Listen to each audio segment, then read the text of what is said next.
Have you ever looked around the world today and thought, it's a mess out there. Things have never been so bad. Well, let me put your mind at ease by saying, oh no, they were so much worse. Let's take a stroll down history lane to the middle of the 1300s. An inconvenient ailment was making its way across Europe. And by inconvenient, I mean the worst thing imaginable. It was called the Black Plague, and it wiped out roughly half the continent's population. For those infected, fever, chills, and the stench of one's own body awaited, not to mention the buboes covering their skin, dark sores that oozed pus. For most of them, their final days were spent abandoned in their locked homes, or sent to a plague hospital with little or no care. For the survivors, towns were eerily quiet, except for the toll of church bells, or the sound of carts carrying the deceased. Markets shrank, bakers refused to handle coins for fear of infection, and travelers were met with suspicion, if they were allowed into villages at all. And if you're thinking, yes, but they weren't like we are today, let me read you a little excerpt from the Plague Girl Diaries.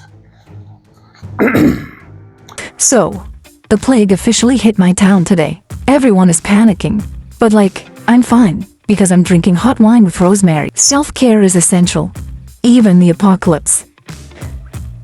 Okay, so, Sir Thomas next door straight up coughed in my face yesterday. Not like a, oops, sorry cough.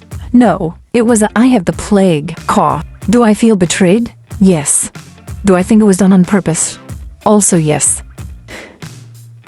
Day 15.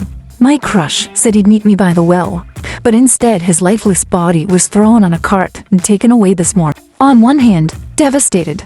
On the other, at least he ghosted me literally, and not emotionally. You see, people back then were similar, just with less technology and hygiene. Now on the bright side, the Black Plague did bring us some terrific haunts, like Poveglia Island and the plague pits of London.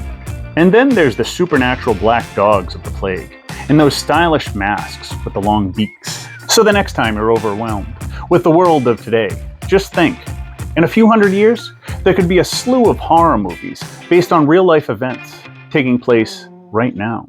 You never know.